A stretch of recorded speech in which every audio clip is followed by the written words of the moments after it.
Hello everyone and welcome back to my B&B Everyday YouTube channel. I hope you guys are having a wonderful day. Before we start, please hit the subscribe button and give this video a thumbs up.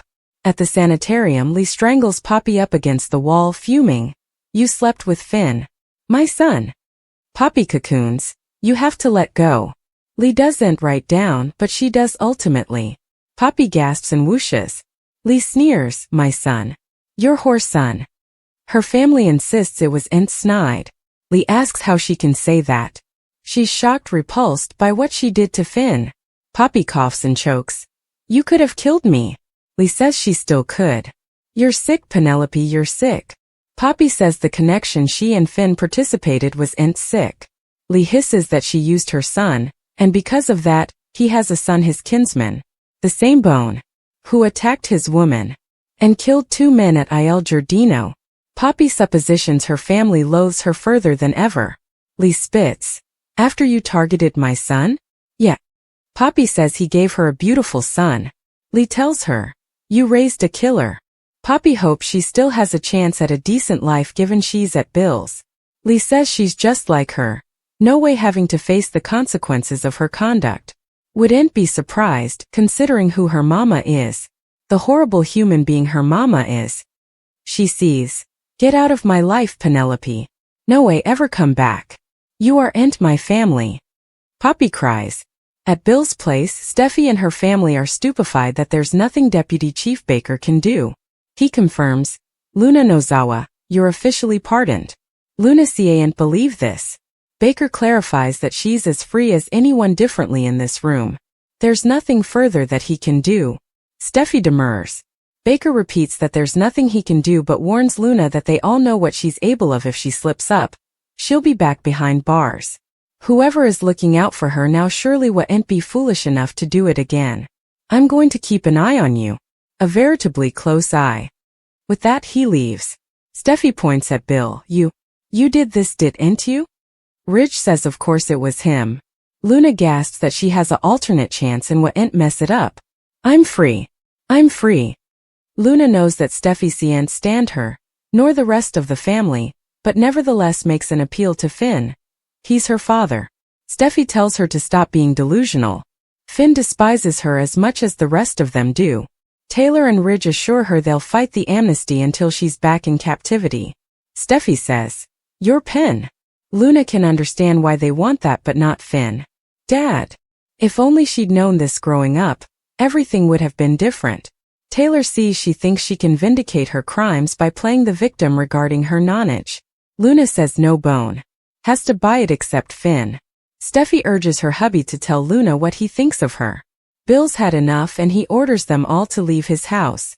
Ridge tells Bill this will boomerang on him. He doesn't know when and he doesn't know how, but this is his granddaughter's mama he's putting in peril. "You're despicable." Steffi walks over to Luna and smothers, "Stop calling him Pater. He's not that to you and no way will be. You're not going to be in our lives. We no way want to see your face again." Luna gashes up. Finn follows Steffi towards the exit, but pauses to look back at Luna before closing the door. At Il Giardino, the last guests leave and Sheila walks over to give Deacon a kiss. She suppositions he's still allowing about Poppy. He can't help but suppose about her son and what she did to Tom and Hollis. It's just so illegal that they're gone. Sheila muses that it's all because of Luna. However, they'd still be there if it weren't for her. Deacon feels Poppy has to assume some blame given that she raised her. Sheila thinks it's incompletely Tom's fault also as well if it's down to DNA. Cleric finds it horrible that Luna killed her own father. Sheila agrees, and what she did to her own kinsman's woman. She no way would have wished that upon Steffi.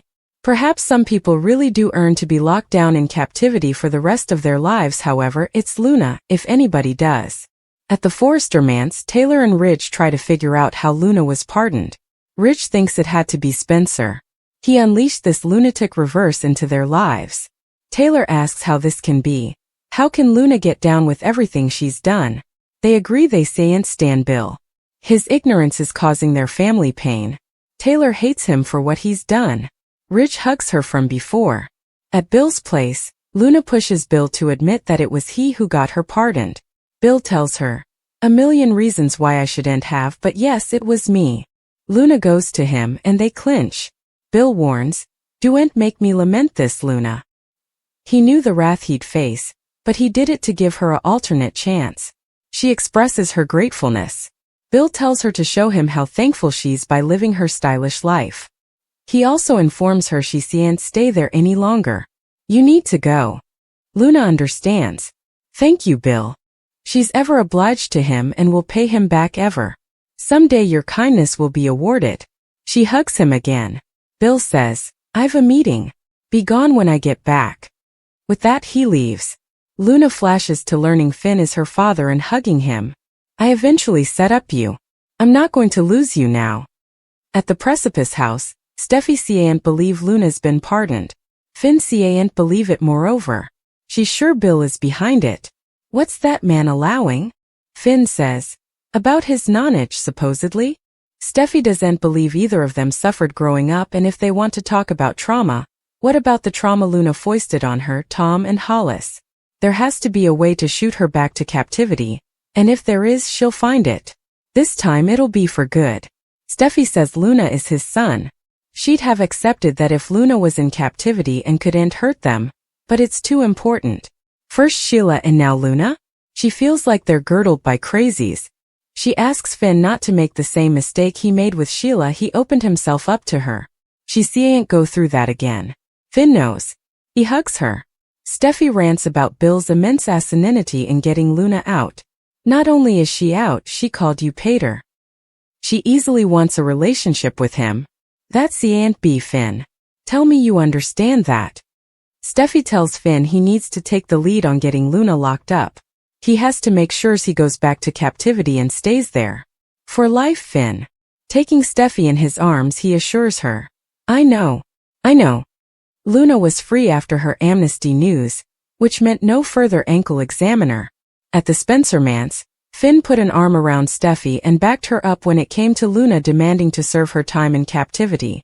Luna continued to protest and made further prognostications about the trouble to her life, but Steffi, Finn, Ridge and Taylor claimed she should be back behind bars. After Steffi called Deputy Chief Bradley over, he brought an officer with him and instructed her to put bind on Luna. Bill claimed this house arrest arrangement was legal, but Baker was prepared to return Luna to the slammer anyway. Moments laterly, Baker entered a phone call and wondered if the person on the other end of the line was sure. Once Baker disconnected, the officer removed the bind as well as the ankle examiner since Luna had been pardoned. The look on Bill's face suggested he ever pulled further strings for Luna's freedom. Finn was easily dumbfounded and concerned, but Steffi, Ridge and Taylor were downright furious. Of course, Luna was left crying gashes of joy since she was officially a free woman. At the sanitarium, Poppy sounded blithesome and was eager to keep relating with Leah's sisters. Still, Poppy was frightened when Lee eventually mentioned commodity about Finn being Luna's father. Poppy realized Lee knew about her association with Finn and Luna's maternity stunner, so she climbed to explain. Although Poppy tried to act like her unhappy night with Finn was still beautiful, Lee was shocked and ultimately choked Poppy up against the wall. At Il Giardino, Deacon questioned why Sheila had so important sympathy for Poppy, but she knew what it was like to be separated from a child. Cleric wasn't as willing to overlook Poppy's wild child history and refocused out that she raised Luna, who turned into the kind of person who'd wipe out Tom and Paul Hollis. There was some talk about Luna being a bad seed, but Sheila still felt for Poppy under the circumstances. Cleric, on the other hand, easily still had trust issues when it came to Poppy. Sheila and Deacon will get updates on Luna's maternity stunner soon, so stay tuned.